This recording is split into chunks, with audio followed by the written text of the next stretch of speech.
आपण मानकु मोर नमस्कार आउ समस्त को राधे राधे।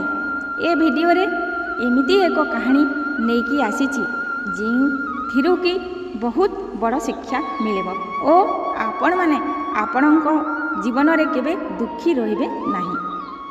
कहानी रो सारांश हेउची गोटे काऊ किपरि तार जीवन रे दुखी होई शिव भगवान पाखकू न्याय मागिबा पाई कैलाश पर्वत को जाइथिला।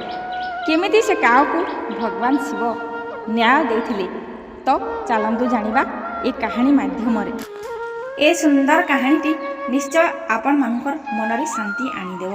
ए कहानी को आपण माने पूरा भाव रे सुनंतु।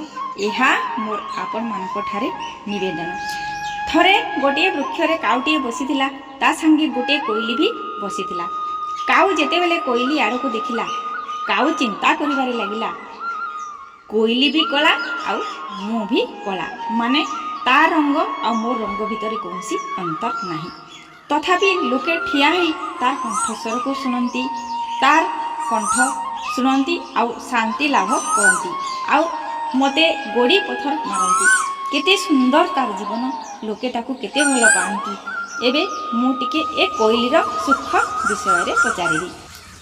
काऊ कोइलीर पाखकू जाई कहिला कोइली भौणी तुमर केते सुंदर जीवन। कोइली कहिला केमिति काऊ भाई मोर जीवन तुमको केमिति भल लागिला।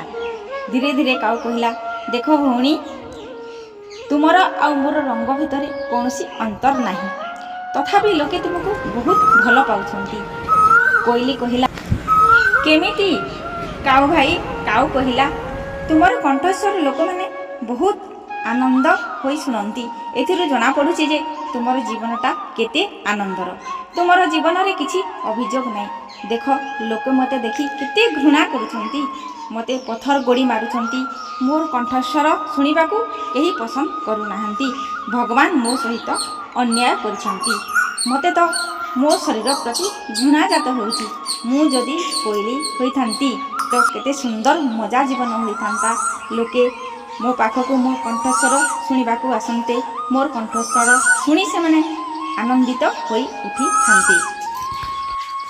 काऊर कथा शुणी कोइली कहिला काऊ भाई तुमे गोटे काम कर तुमे भगवान पाखकू जाओ आउ तांकू कह मो प्रति काहेकि अन्याय करिच। कोइलीर कथा शुणी काऊ उड़ी उड़ी कैलाश पर्वत को शिव भगवान पाखकू गला।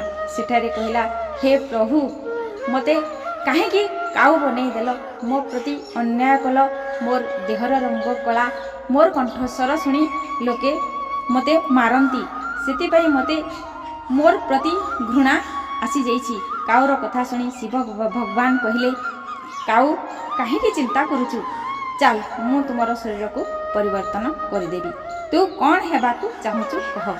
सेते बेले काऊ कहिबाकू लागिला हे प्रभु मते कोइली करि दियंतु। जेते बेले से कथा कहूथे लोके तार कंठस्वर आग्रह सहित शुणती। भगवान शिव कहिले ठीक अछि तुमर इच्छा जहा कहिबो ताहा हेबो। भगवान ठारू आदेश पाई काऊ कोइली पाखकू गला। कोइली पाखकू पहुँची कहिला कोइली भौणी तुमे तुम जीवन रे खुशी अछ तो तुम जीवन रे किछि अभियोग नहीं तो तुमे तुम जीवन रे बहुत संतुष्ट थिबो। कोइली कहिला काहेकि काऊ कहिला मु भी कोइली हेबाकू चाहूची। काऊर कथा शुणी कोइली कहिला काऊ भाई जहा तुमे कहूच मु भी से कथा आगरू भाबुथिली मु मिठा कहे हेले कौन हैला मु भी तो देखिबाकू कला। काऊ कहिला मु किछि बुझी पारिली नाही। कोइली कहिला अरे काऊ भाई आम ठारू तो हंस बहुत भल तार रंग बहुत सफा से देखिबाकू बहुत सुंदर केते सफा तार जीवनटा केते मजा केते सुंदर पोखरी रे से पहरुची। तापरे काऊ शिव भगवान निकट को कला आउ भगवान को कहला हे भगवान मते कोइली न बने मते हंस कर दियंतु। काऊर कथा सुनी शिव भगवान कहले हाँ काऊ मु तते निश्चय हंस बनै देबी हेले तू थरे हंस को जाई पचार जे ता जीवन रे किछि अभियोग नहीं तो से ता जीवन रे खुशी अछि तो से तार शरीर रे संतुष्ट अछि तो भगवान कथा शुणी काऊ हंस पाखरे जाई पहुँचीगला आउ कहला, हंस भाई तुम जीवन रे केते मजा, तुम तो जीवन केते बहुत भल, तुम देहर रंग केते धला, तुम्हें देखा केते सुंदर, आ तुम्हें केते सुंदर पोखरी रे रहुच, पानी रे पहरुच, केते सुंदर लगुच, तुम जीवन रे तुमर किछि अभियोग नथिबो। काउर कथा शुणी हंस कहला, मोर तो जीवन रे अभियोग ही अभियोग अछि। काउ कहला, एमिति केमिति हंस भाई? हंस कहला, मोर रंग तो बहुत खराब, देख तो मोर रंग को भगवान मनीषर शबर कफन परी धला रंग तैयारी करिसंती, सबुबेले पानी रे पहरुची, मोती परी पत्थर को खाउची, लोके जेते बेले मते देखिबाकू आसंती मारी मारी उड़ाती आउ मोर फोटो नियंती। एथिरु खराब जीवन आउ किछि अछि कि? मो ठारू तो सुआर जीवन बहुत भल। हंसर कथा शुणी काउ पुणी शिव भगवान पाखकू गला आउ शिव भगवान को कहला, हे प्रभु मते हंस न बनई मते सुआ बनई दियंतु। शिव भगवान कहले, निश्चय मु तते सुआ बनई देवी, हेले तू थरे जाई सुआ को पचार जे तार जीवन रे कोनोसी अभियोग नाही तो, से तार जीवन रे खुशी अछि तो। तापरे काउ सुआ निकट रे पहुँची गला, कहला, सुआ भाई तुम जीवन रे केते मजा, केते सुंदर तुमर चेहरा, केते सुंदर तुम देखिबाकू, केते सुंदर फल गछ मानकरे रहुच, सुंदर सुंदर फल खाउच, जेते बेले आकाश रे उड़ुच केते सुंदर देखा जाउथ। एथिरु जना पडुछि जे तुमर जीवन केते सुंदर। काउर कथा शुणी सुआ कहला, अरे काउ भाई तुमे भूल बुझुच, तुमको लगुची मोर जीवन बहुत सुंदर, हेले नुहे। काउ कहला, केमिति सुआ भाई केमिति? सुआ कहला, मोर रंग भगवान पूरापूरी सबुज देइचंती, मु गछरे रहे, मानुची सुंदर फल खाए, मु मानुची, हेले जेते बेले गछरे रहिते मोर सबुज रंग गछर रंग सहित मिसी जाए, जेते बेले लोके फल तोलिबाकू आसंती मते देखी पारंती नहीं, कारण मोर रंग गछर रंग परी सबुज, मते माड़ भी खाइबाकू पड़े। तापरे लोके मते धरी नहीं जाती आउ तांको घरे पिंजरारे बंद करी रख, मिठू मिठू बोली डाकंती। मोर जीवन ठारू खराब जीवन आउ काहार अछि? मो ठारू तो मयूरर जीवन बहुत भल, आउ मयूर भी देखिबाकू बहुत सुंदर।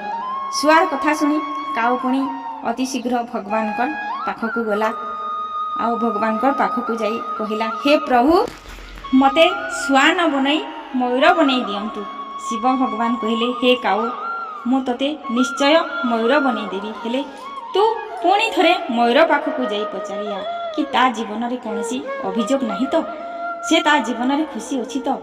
तापरे काउ भगवान आदेश पाई पुणी मयूर पाखकू गला आउ मयूर को पचार, मयूर भाई तुमे देखिबाकू केते सुंदर, तुमर पंख केते सुंदर, तुमर पंखरे केते सुंदर सुंदर रंग गुड़िक भरी रही, जेते बेले तुमे नाचुच केते सुंदर दिशुच, लोके तुमको देखिबाकू आसुचंती, तुमर फोटो उठाउछंती, केते सुंदर जीवन तुमर, तुमे तो जातीय पक्षी भावे नामित, तुमको लोके जातीय पक्षी बोली डाकुछंती।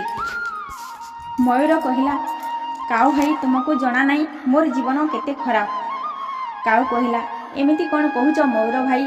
मयूर कहला, अरे काउ भाई तुमे जो कहूच मोर जीवन रे बहुत मजा, मो जीवन बहुत सुंदर, मु सुंदर, मोर पंख सुंदर, मते राष्ट्रीय पक्षी बोली कहा जाए, से कथा तो सब ठीक, किंतु ये सुंदर पंख को देखी लोक माने मोर पछे पछे जाती, मोर पंख को उपाड़ी कर नियंती, मोर फोटो उठाती, मते धरिबा को चेष्टा करती, पंख को उपाड़ी बजार रे बिक्री करती, पंख नेबार इच्छा रे जो माने आसंती दरकार पड़िले से माने मते मारी भी दियंती।